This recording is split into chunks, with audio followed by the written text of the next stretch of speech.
بسم اللہ الرحمن الرحیم۔ السلام علیکم ناظرین، آج کی ویڈیو میں ہم آپ کو بتانے جا رہے ہیں ڈرامہ سیریل ارطغرل غازی کے سیزن 2 کے ایپیسوڈ نمبر 5 میں کیا ہونے جا رہا ہے۔ ناظرین، پچھلی قسط کے اینڈ پہ آپ نے دیکھا تھا کہ ارطغرل جب نویان سے کہتا ہے کہ اس لڑکی کو میرے ساتھ جانے دو تو وہ کہتا ہے کہ ٹھیک ہے، اور پھر ارطغرل وہاں سے اٹھ کر چلا جاتا ہے اور راستے میں نویان کے سپاہی کو مارتا ہے، جس سے اس کے ہاتھ سے خنجر گر جاتا ہے اور ارطغرل اس خنجر کو اٹھا کر چھپا لیتا ہے۔ ناظرین، اس قسط کے شروع میں آپ دیکھیں گے کہ ارطغرل درخت کے ساتھ بندھا ہوتا ہے اور وہ اس خنجر سے اپنی رسیاں کاٹ دیتا ہے اور پھر وہ اس لڑکی کے پاس جاتا ہے جس کو نویان نے کاروان سرائے سے اغوا کیا تھا۔ ارطغرل اس کے منہ پہ ہاتھ رکھ کر اسے خاموش رہنے کا اشارہ کرتا ہے اور پھر اس کے ہاتھ کی رسیاں بھی کاٹ دیتا ہے۔ مزید ڈسکس کرنے سے پہلے آپ اس ویڈیو کو لائک کریں، چینل کو سبسکرائب کریں اور بیل آئیکن پر لازمی کلک کریں، اور پھر اس کے ساتھ وہاں سے بھاگنے کی کوشش کرتا ہے، مگر ابھی وہ چند قدم ہی بھاگتے ہیں تو نویان اور اس کے سپاہی ارطغرل کا راستہ روک لیتے ہیں اور اسے موٹے موٹے ڈنڈوں کے ساتھ مارتے ہیں، جس کی وجہ سے ارطغرل زمین پر گر جاتا ہے اور پھر نویان تلوار نکال کے ارطغرل کے ساتھ بھاگنے والی لڑکی کو قتل کر دیتا ہے۔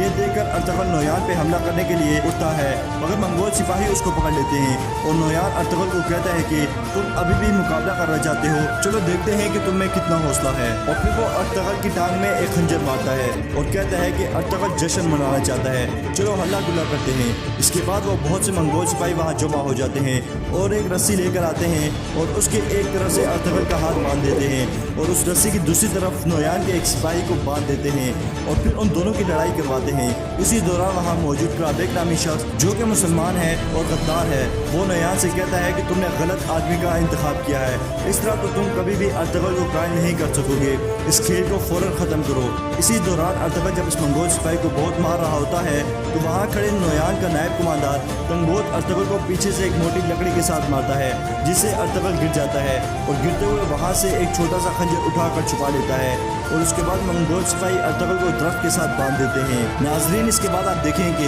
گندگدو اپنے خیمے میں اپنی بیوی سجاد خاتون کے ساتھ بیٹھا ہوا ہے اور اس کو کہتا ہے کہ ارطغرل کے بغیر کا ایک قبیلہ اپاہج آدمی کی طرح ہے، اگر میں قبیلے کا دماغ تھا تو ارطغرل اس قبیلے کا دل تھا۔ وہ بہت سی مشکلات سے دوچار ہوا مگر اس نے ہر مصیبت کا جوان مردی سے مقابلہ کیا، مجھے لگتا ہے کہ وہ واپس آئے گا، اس کو کوئی شکست نہیں دے سکتا۔ اور پھر گندگدو روتے ہوئے کہتا ہے کہ اس وقت وہ بہت اچھے سفر پہ چلا گیا ہے، آج کے بعد اس کی اولاد ہماری اولاد ہے، تمہیں حلیمہ کا خیال رکھنا چاہیے۔ جس پر سجاد خاتون کہتی ہیں کہ آپ فکر نہ کریں، وہ کہتی ہے کہ ارطغرل شہادت کے مرتبے پہ فائز ہو گیا ہے، کائی قبیلے کو بہت جلد سنبھلنا ہوگا، اگر آپ لوگوں کی رہنمائی نہ کر سکے تو لوگ بکھر جائیں گے۔ جس پر گندگدو کہتا ہے کہ ہم دونوں قبیلے ایک مشترکہ فوج بنانا چاہتے ہیں، اس طرح ہم کچھ عرصہ سکون کا سانس لے سکتے ہیں۔ جس پر سجاد خاتون کہتی ہیں کہ اس کے علاوہ کوئی اور چارہ نہیں، مگر جب ہم افواج کا اتحاد کریں گے تو کئی دوسرے مسائل جنم لیں گے۔ دردرگاہ قبیلے کے سردار اطمینان بخش نہیں ہیں، خوشنود ماموں عالیہ کے ساتھ نجی زندگی میں زیادہ مگن نظر آتے ہیں۔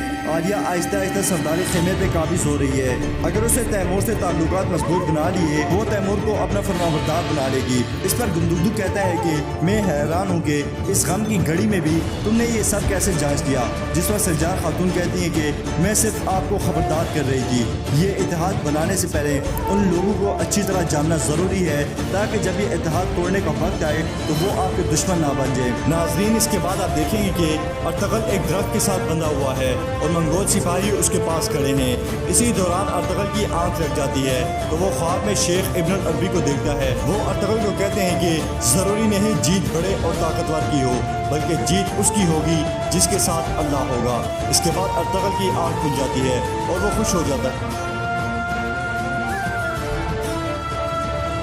ناظرین، اس کے بعد آپ دیکھیں گے کہ حلیمہ سلطان ارطغرل کی گھوڑی کے پاس بیٹھی ہیں اور رو رہی ہے اور کہتی ہیں وہ کیسی آگ تھی جس میں میرے ارطغرل کو ڈالا گیا، اور پھر وہ ارطغرل کی گھوڑی سے کہتی ہیں کہ کیا موت نے مجھے اور ارطغرل کو جدا کر دیا ہے، اور پھر وہ بہت روتی ہیں اور کہتی ہیں کہ ارطغرل اپنے بچے کو دیکھنے سے پہلے ہی شہید ہو گیا۔ اسی دوران وہاں سجاد خاتون آتی ہیں اور وہ حلیمہ کو حوصلہ دیتی ہیں اور کہتی ہیں کہ حلیمہ تم لوگ جنت میں بہت جلد ملو گے۔ ناظرین، اس قسط میں آپ دیکھیں گے کہ سردار خوشنود اپنے بیٹے تیمور کے ساتھ अपने खेमे में बैठे हुए हैं और उनकी बीवी आलिया उनके आगे खाना लगा रही होती है और तैमूर कहता है कि अपनी माँ की मौत के बाद मैं टूट सा गया हूँ। जब तक मैं अपनी माँ के कातिल को तलाश करके उसे कत्ल ना कर डालूं तो मुझ पे मौत हराम है। ये सुनकर आलिया के हाथ से खाना गिर जाता है क्योंकि नाज़रीन लगता यही है कि तैमूर की माँ की कातिल आलिया ही है। नाज़रीन इसके बाद आप देखेंगे कि सरदार खुशनुद अपने बेटे से कहते हैं कि मैंने सोचा है कि काई कबीले से इत्तेहाद कर लें, हम और काई कबीला एक मुश्तरका फौज बनाएं। जिस पर तैमूर कहता है कि ये इत्तेहाद किन शराइत पे होगा बाबा।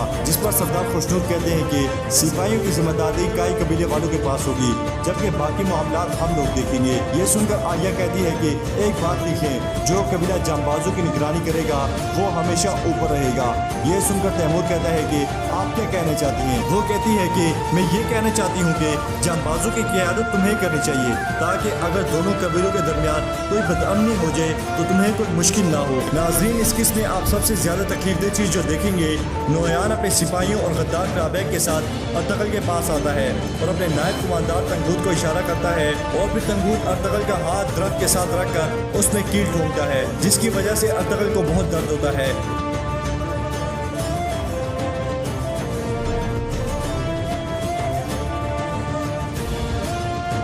और फिर नोयान अर्तगल को कहता है कि जिस हाथ में तुम अपनी तलवार पकड़ते थे उसमें मैंने कील ठोक दी है, कल तुम्हारे दूसरे हाथ की बारी है, इसके बाद तुम्हारे पाँव की बारी आएगी और उसके बाद मैं अपने हाथों से तुम्हारी आंखों में कील ठोक दूंगा और ये अजियत उस वक्त तक देता रहूँगा जब तक तुम हमारी बात नहीं मान लेते। नाज़रीन इसके बाद आप देखेंगे कि हाइमा खातून गुंदुगदू के साथ खड़ी हैं और उससे पूछ रही होती हैं कि सरदार खुशनुद हमसे इत्तेहाद करके एक मुश्तरका फौज बनाना चाहते हैं, उनका बेटा तैमूर इस बारे में क्या कहता है। जिसके जवाब में गुंदुगदू कहता है कि उनका बेटा तैमूर भी इस बात से इत्तफाक करता है और फिर हाइमा खातून उससे कहती है कि तुम क्या कहते हो इस बारे में। जिस पर गुंदुगदू कहता है कि काई कबीले को अब मेरे फैसलों की जरूरत नहीं, मैंने कहा था कि इस जंग में ना कूदें मगर किसी ने मेरी नहीं सुनी, मैंने जो भी कहा आप लोगों ने उसकी मुखालफत की और फिर हम मुश्किलात का शिकार हो गए। मगर मैं इतना ज़रूर कहूँगा कि अब हमें मंगोल काफिरों से बदला लेना होगा ताकि लोगों के दुखों का मुदावा हो सके और इसके लिए हमें दुर्दरगा कबीले के साथ मिलकर फौज बनानी चाहिए।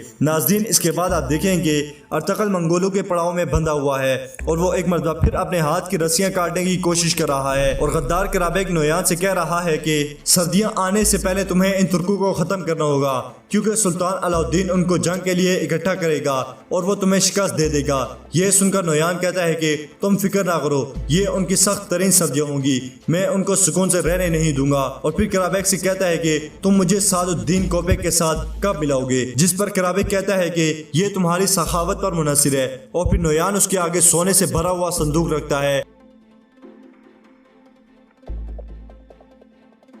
तो वो नोयान से कहता है कि सादुद्दीन तुमसे मिलने के लिए तैयार है, वो बहुत जल्द तुमसे मिलेगा। जिस पर नोयान कहता है कि अगर तुम मुझसे कोई खेल खेल रहे हो तो मैं जिंदा तुम्हारी खाल खींच लूंगा। नाज़रीन इस किस्से के आखिर में आप देखेंगे कि दोनों कबीलों का मुश्तरका जिरगा हो रहा है और सरदार खुशनुद अपनी बहन हाइमा खातून से कहते हैं कि हाइमा बात शुरू करो। जिस पर हाइमा खातून कहती हैं कि आप लोगों ने इस मुश्किल वक्त में हमारी मदद की जिस पर हम सब आपका शुक्रिया अदा करते हैं। और फिर वो कहती हैं कि मंगोल किसी भी वक्त हमला कर सकते हैं, इसलिए ज़रूरी है कि हम मुश्तरका फ़ौज बनाएं। और फिर सरदार खुशनुद कहते हैं कि अगर हम मुश्तरका फ़ौज बना लें तो मंगोलों के हमले को पसपा करना आसान होगा और सर्दियों के बाद सुल्तान अलाउद्दीन की फ़ौज हमारी मदद के लिए आ जाएगी। जिस पर एक सरदार कहता है कि हम इकट्ठे होकर मजबूत होंगे मगर इस कबीले के मामलात कौन देखेगा। जिस पर सरदार खुशनुद कहते हैं कि दोनों कबीले अपने अपने जिरगे करेंगे और सिपाहियों का निगरान मेरा बेटा तैमूर होगा। ये सुनकर दिली दमीर कहते हैं कि आपकी बातों से ऐसा लगता है कि आपने सारे फैसले पहले से किए हुए हैं, हमें तो बस इस पे हाँ में हाँ कहनी है। दिली दमीर की बात सुनकर तैमूर कहता है कि मुझे लगता है कि दिली दमीर के ख्याल में मैं सिपाहियों की क़यादत नहीं कर सकता। और फिर वो कहता है कि तुम लोगों के तकरीबन सब जांबाज मारे जा चुके हैं और तुम निगरान बनना चाहते हो। तैमूर की बातें सुनकर दिली दमीर समेत वहाँ मौजूद कई लोगों को बहुत दुख होता है। तो नाज़रीन आज की वीडियो में बस इतना ही। एपिसोड नंबर 6 में क्या होने जा रहा है ये जानने के लिए आपने हमारे नेक्स्ट वीडियो को लाजमी देखना है। वीडियो अच्छी लगे तो वीडियो को लाइक करें, चैनल को सब्सक्राइब करें और बेल आइकन पर लाजमी क्लिक करें और अपनी कीमती राय का इज़हार कमेंट बॉक्स में लाजमी करें। मिलते हैं इंशाल्लाह नेक्स्ट वीडियो में, तब तक के लिए अल्लाह।